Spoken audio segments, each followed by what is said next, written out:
Hey, JK here. I want to thank you for sharing part of your day with me. Y'all ready for this? Welcome back to 30 Teams in 30 Days. For day 3, we're going to be heading out west to talk about the San Francisco Giants. In 2025, they were 3rd in the NL West and had a 500 record with 81 wins and 81 losses. This is pretty consistent with the last 10 years, not counting C20. They've had as many as 107 wins in 2021 and as few as 64 wins in 2017. Going to the team leaders, you have Matt Chapman, of all people, leading in all ratio categories except for average, which went to Jung-Ho Lee, who also led in doubles and triples. Helio Ramos led in hits, which I really like Helio Ramos. Big fan of him. Looking forward to seeing what he can do this year with even more experience under his belt. And then Willy Adames led in everything else, so runs, home runs, walks, stolen bases, strikeouts, all those stats. So it sounds like Willy Adames had a really good season, right? Well, if you drafted him in 2024 and you had him again in 2025, you were pretty disappointed. His numbers fell. And that's exactly what I said was going to happen. Early in his career, he was playing with the Rays, so that was a very hitter-friendly park. And then he moved to Milwaukee, another hitter-friendly park. Now he's at Pac Bell. I know it's not actually called Pac Bell anymore, but that's what we're going to go with for the sake of this video. Adames went to a pitcher-friendly ballpark, and his stats absolutely showed that. Don't get me wrong, Willy Adames still had a very strong 2025 season, but in comparison to 2024, there were decreases in average. That means he had less hits. Also, those hits did not land for doubles, and he did not have as many home runs. Therefore, there were fewer RBIs, and probably the one category that people were banking on most, stolen bases. He's no longer a 2020 guy. He went from 21 in 2024 to 12 in 2025. Is that the biggest thing in the world? No. 9 over the course of a 162 game season. But for marketing purposes, you can't say he's a 2020 guy anymore. It's going to be important that he continues his high level of play in the field and also try to get his batting up because he did commit 4 less errors in the field. So that is a positive. Keep it to the left side of the infield, going to the hot corner. Matt Chapman also saw less errors, but also saw less counting stats while seeing his OPS ratio raised by 12 points and his walks go up. So maybe more walks and better eye at the plate did help him. Obviously it did. OPS went up. We're going to hold off on second base. We'll get to that in a second, I promise. We're going to go to the catcher, Patrick Bailey, to see his strikeouts go up by 33 and only 8 more at-bats. He saw his overall counting stats go down as well, so that's going to be something that he needs to hone, get those defensive skills up because he is known as an offensive catcher. Now, we talked about second base. Tyler Fitzgerald came on super strong in 2024. He was a doubles machine. He had 88 hits in 2024 and 21+% of those were doubles. Adding on double-digit home runs, I think he had 15, and double-digit stolen bases, he had 17. He was a fantasy asset and a dream come true. However, I am fully convinced they sent a doppelganger because there was no way that was the same person. Every single stat fell, not just like, oh man, like Adames missed 2 home runs, from last year. No, he was so bad. He was demoted to the minors. Better hope they got someone else to play second. Good gosh. Hold on. We have talked so much about stats dropping. Did anyone improve? Did anyone do anything right? They did. They absolutely did, and we can talk about that. But I need you to keep in mind the old adage, you must take the good with the bad. So Helio Ramos, one of my favorite players for the Giants and also in Major League Baseball because he's on a few of my teams and have him in a dynasty. Ooh, he increased games, hits, walks, OPB. He was doing good. More runs, but at the cost of average, OPS, slugging, home runs, stolen bases, like everything else. So yeah, he saw some increase. Also in his errors, 9 from the outfield. Like I said about Mickey Moniak for the Rockies a few days ago, other than dropping the ball, how do you get an error in the outfield? Moving to another outfielder who is definitely making a name for himself, Jung-Ho Lee. This guy, in only his second full season, went from a very few games because of an injury to playing in 150 out of 162 games. He is a new Iron Man. Okay, so it's not like Cal Ripken, Iron Man, but again, moving from KBO over here, having an injury, kept him out part of the season, only double-digit games. Now he's up to 150. That's pretty good. But in those 150 games, he showed pop, He showed speed, he showed patience, and he showed a great eye at the plate. He had 73 runs and only 71 strikeouts. He had 55 RBIs and 47 walks. He had 10 stolen bases. Not only was he showing speed from base to base, but when he got the hits, he was able to accumulate 31 doubles and 12 triples. That's pretty good, man. That is absolutely, obviously led the team, so he's doing something right.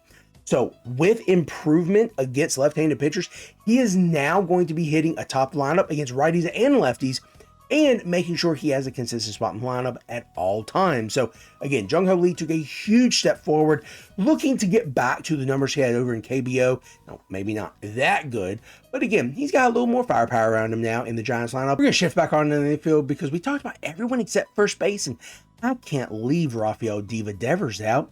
It wasn't pretty, but he did mash 20 home runs for the Giants once he came over. But something that was interesting, he struck out 116 times in 90 games, opposed to 76 times in 73 games for the Red Sox. So maybe that 255 batting average isn't as pretty as we think it is and could absolutely be better. Now, again, he's going to be a diva. He's going to look like the new Panda. You know how Panda Sandoval used to play third and they did move over to first for the Giants. Yeah, I see Diva Devers being a next Panda. But anyways, another first baseman, Bryce Eldridge, that did come up and play 10 games. Tons of hype. Looked exactly what you think a rookie who was up for 10 games would look like in his first cup of coffee in the major leagues. Was not anywhere near the ball. But do you think bringing him up for 10 games, very similar to Zach Veen, and then sending him back down, did anything for his confidence? Nope. In any case, we're done talking about the offense. Let's get to the pitching. Surprise, surprise. Logan Webb led in everything. But Mr. Robbie Ray kept it close. In fact, he had only 6 less quality starts. He had 16. Therefore, Logan Webb had 22. Wow, that's pretty good. Next, only 4 less wins. He had 11. Logan Webb had 15. Okay. 25 less innings pitched. Logan Webb was at 200 plus. I think it was like 212. So now, whatever 212 minus 25 is, which is 187. Robbie Ray, at his old age, off of Tommy John surgery, like a year and a half removed or so, 187 innings. That's pretty good for an older guy. Then, he did have a 0.4 higher ERA. Wow. Robbie Ray is keeping it close, and he had, oh man, I'm reading this, 0.03 higher whip. You cannot tell me that was a great 1-2 punch. And what a piss poor waste of talent the rest of the Giants had to take advantage of that. Really? 2 phenomenal pitchers in their, I won't say waning years because Logan Webb's still kind of young, but like Robbie Ray has been around a little bit. He's had Tommy John a time or two. But to have such a good year, matching your ace pretty much step for step, dude, if I were a Giants fan, I'd be pissed. Someone else who made it look not as graceful, but still being 43, Justin Verlander was not too far behind. Now keep in mind, these stats are from a 42 to 43-year-old pitcher in Justin Verlander. He's been around a while, okay? First of all, ERA 3.8. Not bad, right? Not sexy, but not bad. 1.3 whip. Again, not sexy, but like pretty decent. Like, you know, we talked about some of these pitchers for the Rockies.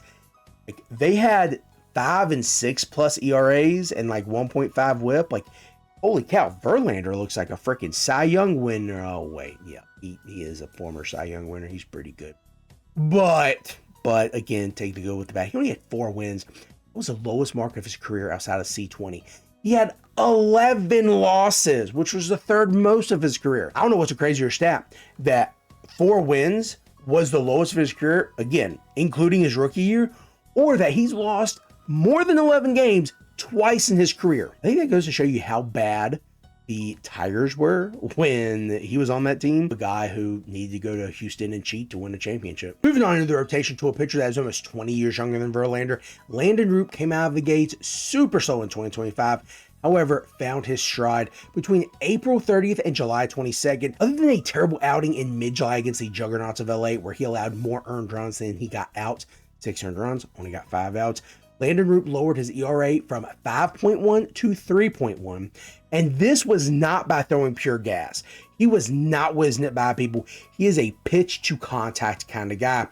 Over that span, he had 150 ground balls and 174 fly balls. Also, another little tidbit of information in that span of time, he had 6 quality starts, 5 of which he gave up no runs. He is absolutely on his way to making a name for himself. He can stay healthy. If he can learn from those guys in the rotation in front of him, you got the Logan Webb, you got the Robbie Ray. He might be the next marquee guy. That might be a bold prediction. That's not my bold prediction for the Giants, but that might be one of the marquee guys, one of the bold predictions coming out of these next few seasons. Landon Roop, R-O-U-P-P. Now we got some duds, okay? There were several guys in this rotation that they were trying and really pushing hard for, but it did not work out, okay? So, over 11 appearances, Hayden Birdsong, which sounds like a made-up name, he didn't do well at all. 4.8 ERA, ooh. 1.4 whip, ooh. 1 win out of 10 starts, or 11 appearances, ooh. Also, all of that over 68.1 innings pitched, ooh. You thought that was bad? Listen to Jordan Hicks' stat line. Over 13 appearances, he had 9 starts. He also had a 6.4 ERA and a 1.5 whip. Woo! How many innings did he pitch? 48. Get him out of here. Get him out of here. Also, Kyle Harrison, you had a 4.8 ERA. Kai Wei Ting, you had a 6+ ERA. Oh, Carson Wisenhunt, big time prospect they wanted to pull up, see him doing well. Major home run issue. He pitched 23 innings. He gave up 13 earned runs, 6 home runs. Holy home run, guys. What are you doing with your pitchers? Not teaching them how to keep their ERA down, that's for sure. Those are so bad. Is there any positive left? Like, can we talk about anything? Yes, we can. Again, positive with negative. Trevor McDonald. You've never heard of him? Yeah, I wouldn't expect so. He only appeared in 3 games last year, and in his second and or last start of the season against the Rockies, yeah, another really bad team, he went 7 strong, 0 earned run, 10 Ks. We haven't even got to the best part yet. Trevor McDonald had a great game and got the win. Why did he get the win? Because Ryan Walker didn't screw it up. He had 7 blown saves in 2025, and I'm glad that wasn't one of them because it helped me win a fantasy championship.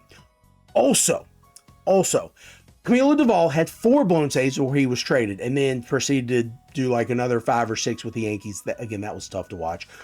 That bullpen was bad last year, and it got even worse when my boy Randy Rodriguez, flamethrower, who started the season, let me double check, there were 11 appearances before he gave up his first earned run. Actually gave up 2 earned runs. Then went another 16 appearances, so a whole month before he gave up another earned run. Proceeded to continue with these long stretches, and then he ended up having to have Tommy John. Do you know how much that hurt me? Because he was, again, another one of those bullpen members that I had waiting in the wings. I had Justin Martinez and Randy Rodriguez. They were going to take over closer roles, right? They had to. Because the people in front of them were getting hurt, or they were just bad, or getting traded. Both of my sleepers got hurt. Oh. Okay, so we went from negative to positive, back to negative. Can we end on something positive for the Giants? Like, holy crap, dude. Being a Giants fan must suck. Well, yes, I'm a Redskins fan, so being a Giants... Oh, you mean the baseball. Okay, my bad. So, yeah, there's definitely some things for the Giants fans in baseball to be excited about. Before we get to the fantasy assets, before we get to the prospects, we want to talk about 3 things. First of all, if healthy, their rotation with new additions could be a good one. Again, that is part of my bold prediction. Here in just a second, you'll learn about it. But I really like this rotation. If they are able to utilize the pitcher-friendly ballpark that they are in, I really think this team is going to be a 90-win team. That's also going to depend on full years with certain players in different positions. Diva Devers, they also brought in Luis Arias and Harrison Bader. Now, I don't know how I feel about Bader in general, but he's got some pop in his bat if he can stay healthy and, make sure he's hitting the ball consistently. Obviously, you're going to have some power hitters in there. You're going to have some average hitters, like for average, not just average. You're going to have some people who can put the ball in play. Most importantly, you are going to have an opportunity to get Bryce Eldridge in the lineup and let him see some major league pitching more than 10 games. Moving on to the top 100 prospects for the Giants. Joshua Gonzalez, number 82. It says he has electric bat speed. So that's obviously something to be excited about. Able to get the bat around, make contact with the ball. If he gets a little in on him, he's able to still make contact and push it.